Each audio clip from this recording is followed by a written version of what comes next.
Welcome to Good Morning Hospitality, your one-stop shop for the latest news, noteworthy trends, and thought-provoking discussions across the industry. From hotels and short-term rentals to all things travel and hospitality, you'll find each episode equips you with the information that you need to start your week. Join us on Good Morning Hospitality every Monday, wherever you get your podcasts. Hi, everyone. Excited today to be able to bring you some breaking news. I'm joined by the CEO of Stasher, Jacob Wedderburn-Day, for this very exciting news that we've just learned that Stasher have acquired US luggage storage business, StoreMe. Jacob, how are you, buddy? Congratulations. Yeah, thank you. No, thank you for having me. Pleasure to be here, and great job on the pronunciation. Well, look, I've known you for many years, so I should know how to pronounce your surname by this point, you'd hope, wouldn't you? So you kept this one quiet, so tell us more about the deal. So you've acquired, I guess, a fairly big competitor in the US, right? Yeah, it was. It's a deal that's been on the cards for a while, so it was really nice to get to this point and kind of see it through to its conclusion. So Peter's been working on StoreMe for a long time, actually. It was a project of his, like, before COVID, I remember, and that was I think when we first made contact with him. On principle, we like to try and have a friendly relationship with all competitors where possible, just because I suppose we always have one eye on the possibility of, like, companies coming together and joining forces, which is nice. It's what's happened here. So he's done a great job in America, and he's connected some really valuable locations onto his network. So yeah, with this deal, they all sort of join part of the Stasher brand. StoreMe Tech is pointing to Stasher, and it's a really useful roll up of the services for us, and massively should help us grow in America. Before I ask you to tell our audience who aren't that familiar with who Stasher are. Oh, sorry. Yeah, I really didn't give much context. That's no, that's fine. I didn't ask you that question, but I guess, but before we go into that, I guess it would be good to clarify. You are also in the US, right? But this just increases your footprint dramatically in the US. That's it. And the US is a market that we've wanted to go after harder for a while. So this has given us a real jump there. But Great. Yes, we were present there anyway. Tell us a bit more about Stasher and a bit about the luggage. Yeah, of course. So the idea behind Stasher is a fairly simple one. The problem is familiar. You check out, your flight's not till later. You need somewhere to leave your stuff in that window of time so that you can maximize the enjoyment of your trip. And with Stasher, what we do is we let you connect to a shop or a hotel that has extra storage space, and you can store your bags. You can use our app, you can use our website. It's a win-win for the hotel or shop as well. It's a great way for them to make ancillary revenue and basically put that unused space to work. So it's a marketplace that combines all these benefits.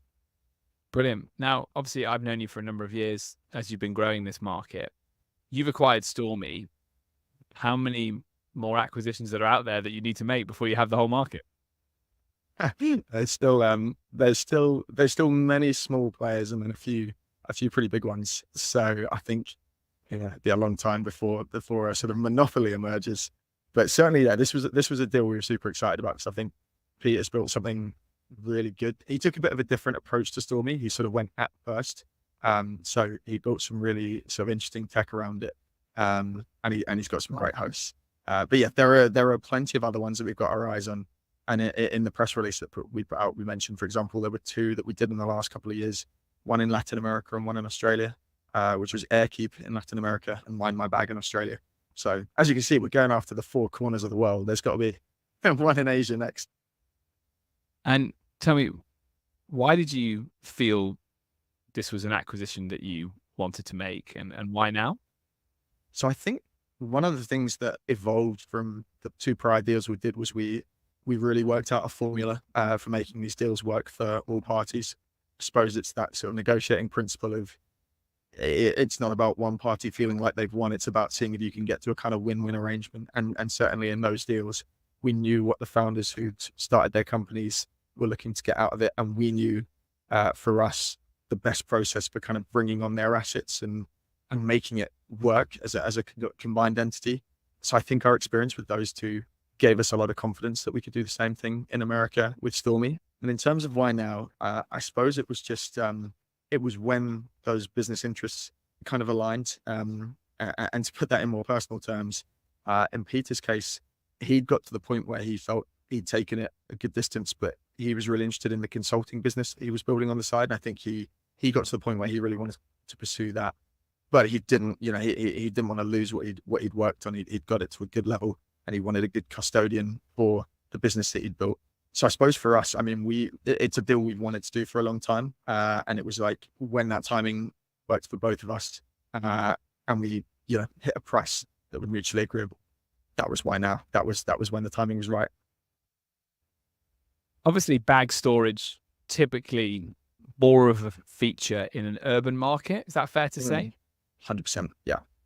Do you feel that the regulatory headwinds give you more opportunity to hoover up competitors who might be struggling in that environment?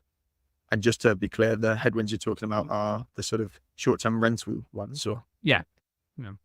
Yeah, that's an interesting question. And I suppose you're particularly referring to the stuff in New York, I guess, or the kind of North American market with regard to this acquisition.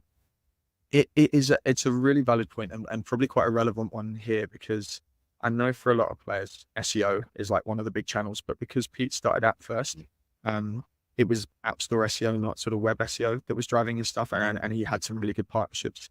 But as that market gets squeezed with the regulations you're describing, you're absolutely right that would put more of a squeeze on that kind of business, I would assume. So yeah, I can see why that could have actually sort of factored into it.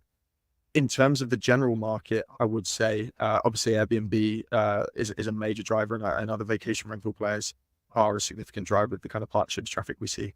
There's actually something that's been exciting us a lot recently, and to tangent slightly, we've always seen events be a big driver, and we've seen the Taylor Swift effect has been touching even luggage storage, which, I didn't even quite believe myself when I first saw it, but wherever she's gone, we've seen ridiculous spikes in traffic, genuinely following what she's done. So even with regulatory headwinds, that is just to say there's still, a lot of cause for optimism. And in these urban markets where there's events, I think that would continue to be a massive driver too. That's very cool. You can't do any interview without mentioning the Taylor Swift effect. I mean, it's just and I didn't. That was completely unprompted. So fair play. Yeah, I think good point. Good point that there are lots of reasons to be optimistic in the urban market. That's just making some people who aren't as well backed or making as much headway as you think twice about it. What are we seeing next? Where are you seeing the growth opportunities for Stasher? Outside of acquisitions, what's happening in the next few months? On the theme of events, obviously you've got the Euros, you've got the Olympics coming up. Those are two ones we're pretty excited about. And you did ask about acquisitions earlier, so I think there's always other opportunities like that on the cards, and a few that we're eyeing up. But the bigger theme, I suppose, is just, and it's a fairly bland answer, but it's more of the same. I think ever since we sort of found we hit product market before COVID, and then ever since we found it again rebuilding after COVID, it's really just doubling down on the strategy of what works. And we know that the most important thing for us is to build a product that people really love, and will come back to and use again and again on their travels, or when they're going to events, or possibly even more so in their daily lives as it becomes more and more affordable.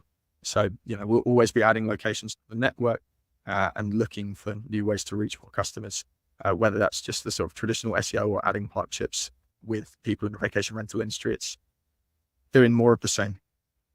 Great. Jacob, thanks for hopping on, and thanks for telling us about the deal. Congrats. Thank you so much, Leo. It's a pleasure to be here. Cheers.